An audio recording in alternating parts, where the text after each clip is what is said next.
RTNC, le journal. Très ravi de vous retrouver à travers ce journal de la mi-journée à la une de l'actualité de ce mardi. La ville de Kinshasa vibre en ce moment. Des fumées sont en l'air dans tout le coin de la capitale. Des klaxons, des motos, des véhicules sont aussi entendus de partout. Des milliers d'Équinois sont dans la rue pour manifester contre l'agression rwandaise dans l'est de la RDC. Des marches, des colères pour lancer un message fort aux rebelles du M23. Les images à suivre dans un instant. Dans l'actualité également de ce journal, le message du chef de l'État attendu dans quelques heures. Félix-Antoine Tshisekedi va s'adresser à la nation sur la situation sécuritaire à Goma, au Nord Kivu. C'est ce qui ressort de la réunion interinstitutionnelle présidée hier par le chef de l'État à la Cité de l'Union africaine. Voilà tout pour le titre. Mesdames et messieurs, encore une fois, bienvenue à vous si vous nous rejoignez à la radio-télévision nationale congolaise, un journal essentiellement consacré à la situation sécuritaire dans l'est de la RDC. Le chef de l'État, Félix-Antoine Tshisekedi, va dans quelques heures s'adresser à la nation. C'est ce qui ressort hier tard lors de la réunion du Conseil interinstitutionnel présidé par le chef de l'État. Au terme de cette réunion, un nouveau plan de sortie des crises a été aussi élaboré. Regardez. Bonsoir, madame et messieurs. Ça va?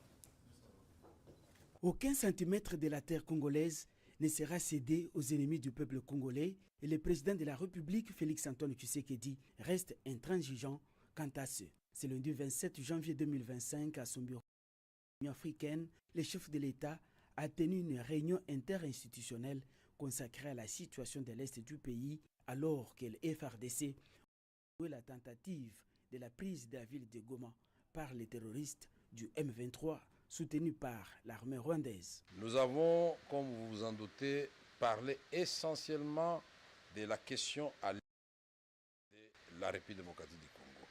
C'était une évaluation de la situation qui prévaut à l'est et particulièrement dans la ville de Goma. Nous tenons ici, au nom du président de la République, à féliciter la population du Nord Kivu, les vaillants combattants des forces armées de la République démocratique du Congo et les Wazalendo.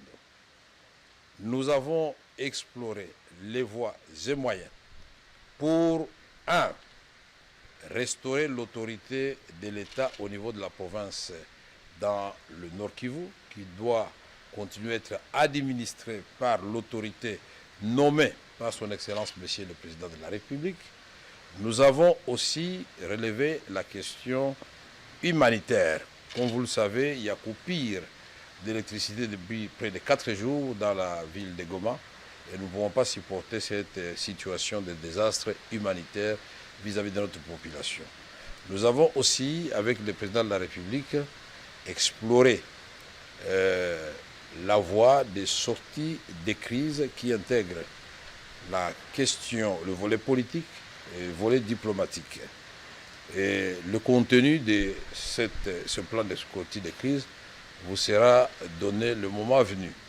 Enfin, nous vous informons que le président de la République, c'est comme ça que nous n'entrons pas dans beaucoup de détails, va s'adresser à la nation. Pour l'heure, le peuple congolais est appelé à l'unité et au soutien du président de la République dans sa détermination de restaurer la dignité de tout le peuple congolais.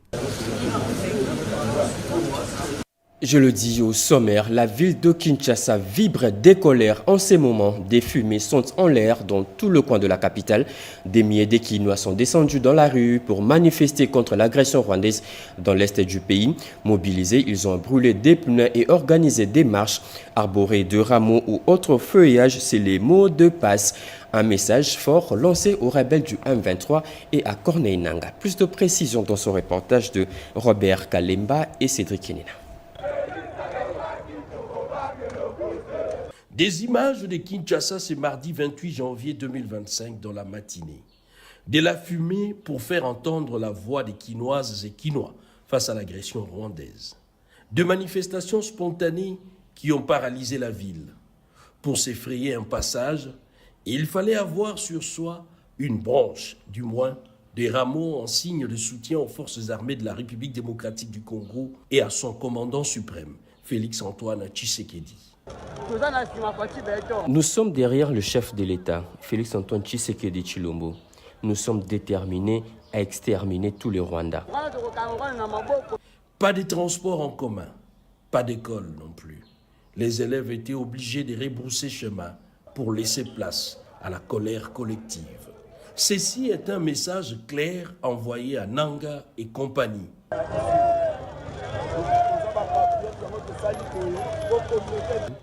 Nous sommes des patriotes. Cette manifestation est un vrai message que nous lançons à Nanga, au Rwanda et à tous les autres rebelles. L'armée rwandaise, en aventure en terre congolaise, risque de faire face non pas à une armée classique, mais à la fureur de la population congolaise. L'on se souvient des braves patriotes de Massina, district de Tchango, en 1898, qui, en main nue, ont capturé certains militaires rwandais à l'époque sous la bannière du RCD Goma. La colère monte, les esprits se surchauffent. L'objectif, lui, est collectif, faire échec à l'agression rwandaise. Et justement, par rapport à ces différentes marches spontanées des colères de la population, le ministre de la Communication Média était cet avant-midi l'invité de l'émission Notre Congo. Dans son message, Patrick Mouyaya a appelé à une mobilisation tous azimuts pour barrer la route à l'ennemi. On écoute un extrait de son intervention.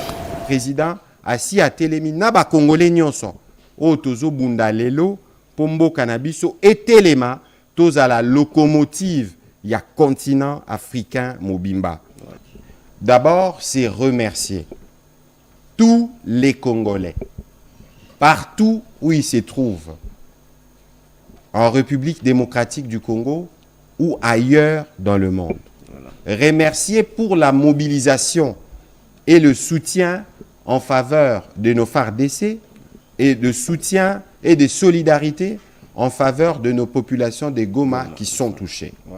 J'aimerais remercier les jeunes de Kinshasa qui se sont levés aujourd'hui spontanément pour marquer à leur manière la solidarité et le soutien aux forces armées et à toutes les personnes qui se déploient pour la restauration de la paix dans l'Est.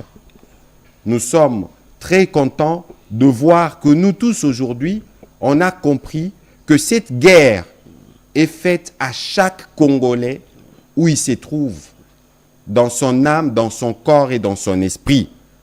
C'est pour ça que dans la dimension des fronts, on rajoute les fronts spirituels. Voilà, très capital. Pour que les sangs de Congolais qui coulent puissent crier vengeance. Pour que tous les bourreaux du Congo, visibles et invisibles, puissent payer pour les crimes qu'ils commettent sur nos populations. Comment vous pouvez bombarder des populations qui sont déjà dans un camp des déplacés? Même ça n'a bébés, pas de sens. Ça fait très...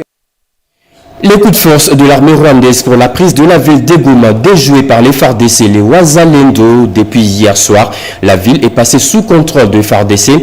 L'armée nationale a repris les contrôles de 80% de la ville, notamment l'RTNC et l'aéroport de Goma. Le meeting de ce rebelle a été même annulé suite au revers subi par l'armée congolaise. De précision apportée par Moundou Nzangi, ministre du Développement rural, qui se trouve sur place. Il a été interrogé par nos confrères de la radio Top Congo, on l'écoute. Goma, en tout cas à 18h, c'est que l'armée a le contrôle de 80% de la ville. Le M23 ne se retrouverait que sur quelques endroits, notamment au niveau du Goma. Mais tout le reste de la ville est contrôlé par l'armée. C'est une occasion pour nous de saluer ce comportement héroïque que notre armée et le Wazalendo affichent à ce moment dans la ville. Comme vous le savez, il était prévu aujourd'hui que Corneille Nanga fasse un meeting à 10h dans le stade. Je crois que pour la première fois, les Rwandais ont reçu le revers par l'héroïsme de FARDC qui se sont battus corps et âme dans la ville de Goma. Quelle est la situation, Majengo? Elle est contenue par le FARDC, Majengo, Mabanga Nord. La situation elle est plus ou moins stabilisée puisqu'il n'y a même plus de tirs sporadiques. Par contre, dans d'autres quartiers, les M23 sont infiltrés de gauche et droite. Il y a encore des coups sporadiques de FARDC.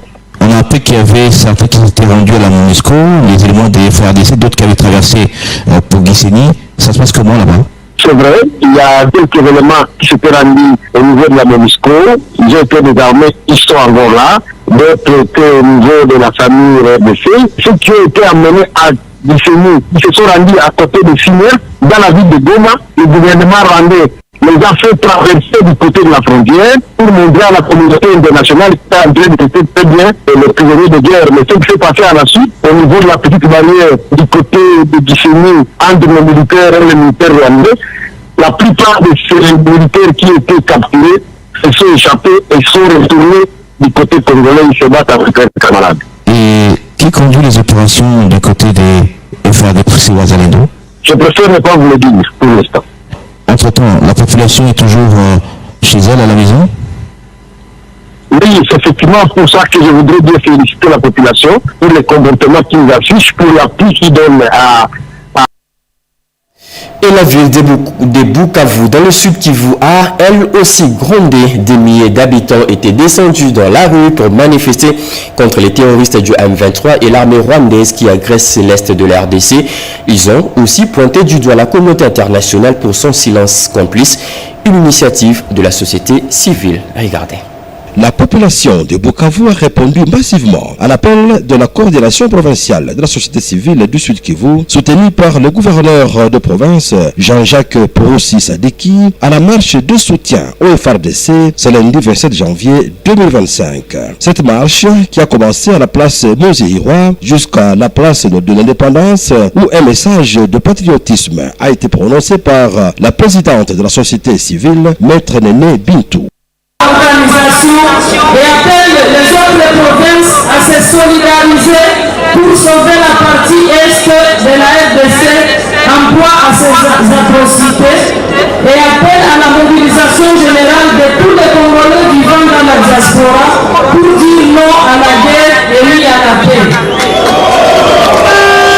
Ensuite, les manifestants, constitués de toutes les couches sociales de la population, se sont dirigés au cabinet du gouverneur de province à la Botte, où un mémorandum a été remis au gouverneur de province, qu'avait à ses côtés le vice-gouverneur Jean-Jacques Elakano.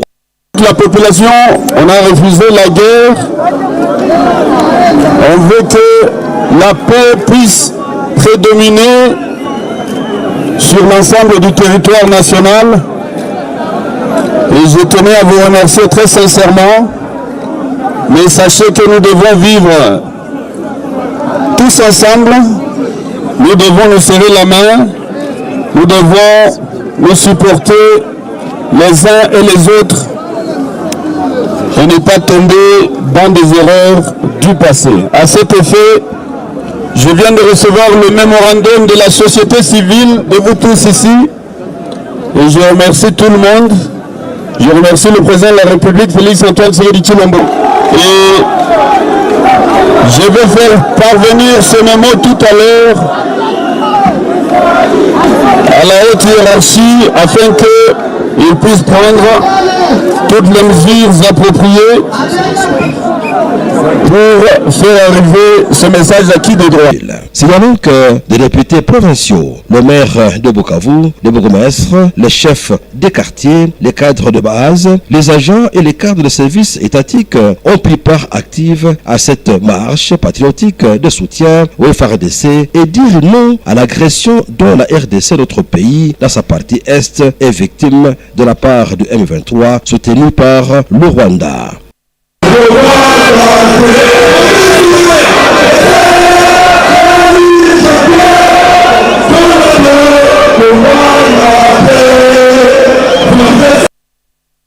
Effigie de Paul Kagame brûlée, drapeau du Rwanda déchiré hier à Kinshasa par les étudiants de l'université de Kinshasa, signe des protestations contre la violation du territoire congolais par l'armée rwandaise.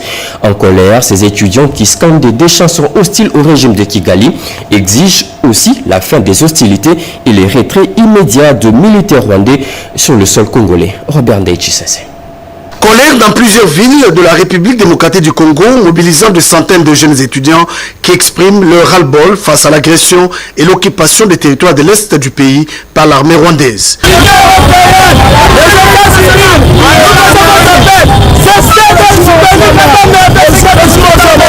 Nous sommes en colère du fait par libérer l'espace de notre territoire national. Soutenons indéfiniment les FARDC. Le président de la République renforcer la sécurité afin que les FARDC puissent aller jusqu'au bout, mettre l'ennemi hors de cette nuit. Ce lundi 27 janvier 2025, tous comme un seul homme disent non à la guerre d'agression avec des actes symboliques forts, drapeau du Rwanda, pays agresseur brûlé et effigie du président Kagame brûlé également, reflétant un sentiment de désapprobation de l'occupation rwandaise sur les territoires de l'Est.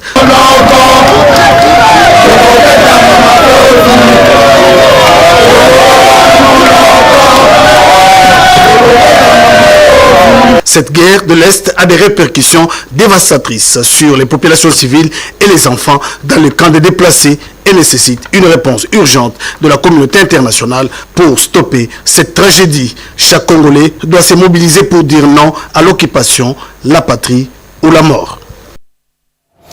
Les appels de mobilisation de soutien au FARDC pour rétablir la paix dans l'est de l'RDC se multiplient.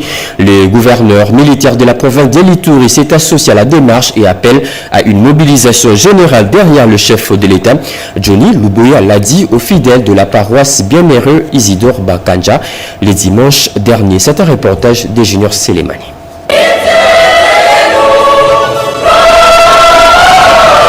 Lors de cette célébration eucharistique, le commandant des opérations et gouverneur militaire de l'Ituri, le lieutenant général Luboyanka Johnny, a appelé les Ituriens à une mobilisation totale pour défendre l'intégrité du territoire national.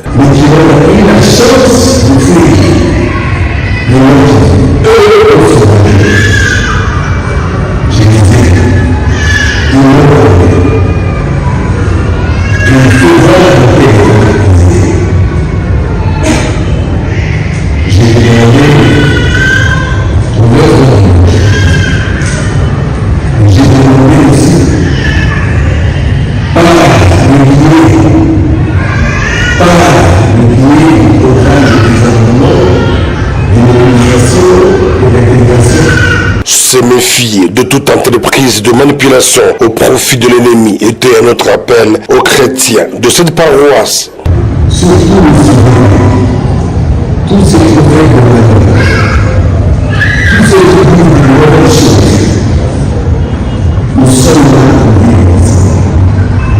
Et cette belle promesse à tout le monde.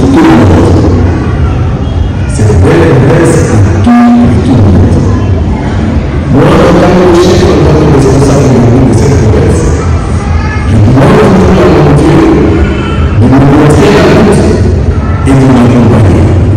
L'agression de l'Est de la République démocratique du Congo, plus précisément au Nord Kivu, préoccupe aujourd'hui l'ensemble du Congolais, d'où cet appel à la mobilisation générale, l'un des credos du président de la République, commandant suprême des forces armées, Félix Antoine Tshisekedi Tshilombo. La situation sécuritaire dans l'est de l'RDC, on en parlait encore. Les sujets faits la une des différents journaux parus ce matin. Jean-Pierre Ndolo Demazou et Geresto Funge ont fait les tours dans différents kiosques à journaux. Suivons la revue de presse.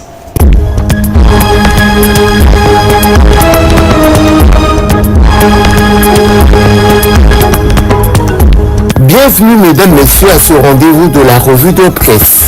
Comme en août 1998 avec l'élan patriotique des Kinois contre des agresseurs, Goma, une ville qui ne cède pas, rappelle info27.cd. Malgré une campagne de désinformation orchestrée par des relais pro-Kigali, Goma demeure majoritairement sous le contrôle des forces armées de la RDC. Selon le ministre du Développement rural, Moïndo Nzangi, les FARDC tiennent toujours 80% de la ville, démentant les rumeurs amplifiées sur les réseaux sociaux au sujet des prétendues victoires des terroristes du 1-23 qui ne sont qu'une façade pour l'armée rwandaise. En dépit des manœuvres adverses, les forces loyalistes ont repris le contrôle de la radio-télévision nationale congolaise, un symbole national de souveraineté.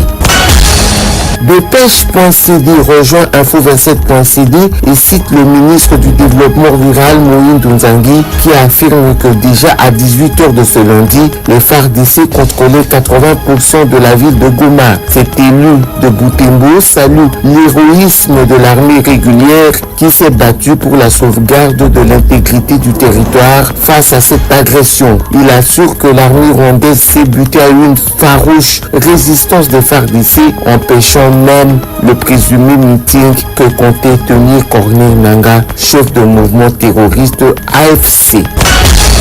Sommet de l'EAC sur la situation sécuritaire à Goma, Tshisekedi salue l'initiative mais ne participera pas, annonce vraie thématique. Face à la dégradation de la situation sécuritaire en RDC, le président kenyan Ruto a convoqué un sommet de la communauté des États de l'Afrique de l'Est à Nairobi. Comme il fallait s'y attendre, le chef de l'État congolais Félix Tshisekedi ne fera pas le déplacement de Nairobi. Il est clair que face à la situation qui prévaut en ce moment, le président ne pourra pas aller à ce sommet, a déclaré sa porte-parole Tina Salama.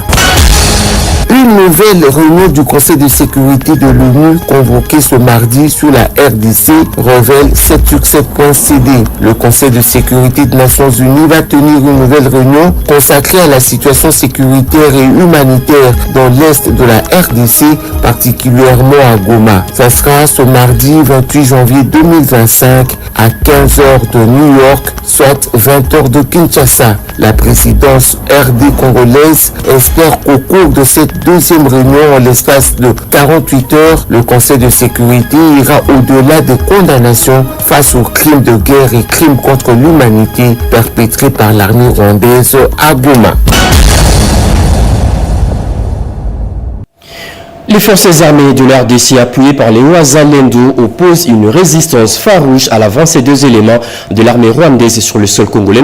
Une résistance très applaudie par le bureau de la Chambre basse du Parlement. C'était au cours d'une réunion avec tous les membres de la commission défense et sécurité, comme nous disait Anim Balaka et Guy Kitoko dans ce rapport. L'examen de la situation sécuritaire dégradante qui se vit dans la partie est de la République démocratique du Congo face à la violation continue de son intégrité territoriale par le Rwanda et le mouvement M23. À l'issue de cette réunion et après concertation avec les députés nationaux du Nord Kivu, du Sud Kivu et ceux d'autres provinces, il a été retenu ce qui suit. Le bureau de l'Assemblée nationale de la République démocratique du Congo salue les efforts diplomatiques menés par le président de la République, Félix Antoine Tshisekedi Tshilombo, chef de l'État et commandant suprême des forces armées de la RDC, ayant abouti à la convocation en urgence de la réunion du Conseil de sécurité des Nations Unies tenue le dimanche 26 janvier 2025 pour examiner la situation sécuritaire en République démocratique du Congo. Le bureau de l'Assemblée nationale réitère son soutien au président de la République, commandant suprême des FARDC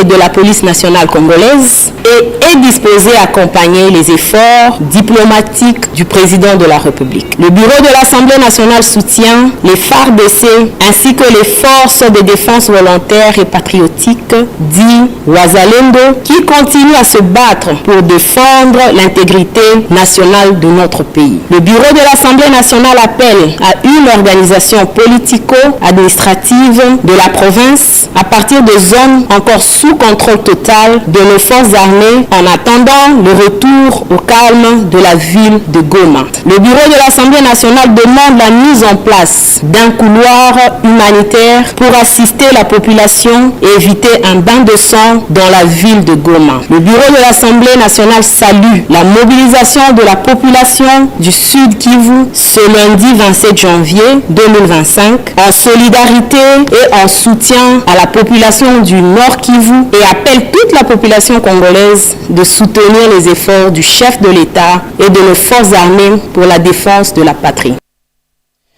Dernier virage de ce journal, l'agression de l'RDC par le Rwanda dénoncée devant une centaine de dirigeants et leaders africains réunis à Dar es Salaam pour le sommet sur l'avenir énergétique africain.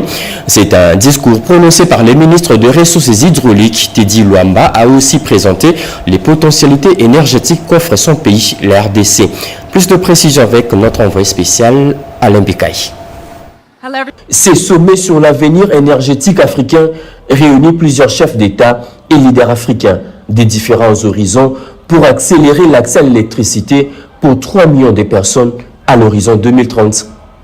Dans sa prise de parole, le professeur Teddy Luamba Moba, ministre des Ressources hydrauliques et électricité, a porté la voix de la RDC pour dénoncer l'agression rwandaise dans la partie orientale du pays avant de présenter les potentialités énergétiques qu'offre la RDC pour la matérialisation de ces grands projets. Le plan qui nous réunit, et aujourd'hui nous sommes réunis pour le développement de l'Afrique, l'intégration régionale et qui partage le principe de solidarité ainsi que d'amitié. Mais malheureusement, notre pays a été victime d'une énième agression d'un voisin, alors que nous développons des solutions d'intégration régionale et troupes rwandaises sont entrées dans la ville de Goma ce matin en violation du principe de souveraineté de la RDC, en empiétant tous les principes de solidarité et paix. Et nous avons de cette tribune à ce que le Rwanda retire ses troupes sans condition sur notre territoire et permettre à ce que les bonnes relations puissent continuer et que nous puissions profiter de la paix et de la calme dans notre sous-région. Nous demandons à ce que notre monde et notre demande puissent être intégrés dans le rapport final. Ces assises ont pour mission de mobiliser le chef d'État et des gouvernements à investir dans le secteur de l'énergie pour permettre aux entreprises et aux millions de familles d'accéder au courant dont elles ont besoin pour développer leur milieu. C'est fini pour ce journal de la mi-journée. Mesdames et messieurs, ce journal a été coordonné par Jean-Pierre Ndolo Demazou, réalisé par Papi Ngina Mauro Depanda. La partie technique a été assurée par Derek Kyungu Silounou, Rebecca Kikoumale. Merci de nous avoir suivis. Prochain rendez-vous de l'actualité, c'est à 19h. À très bientôt.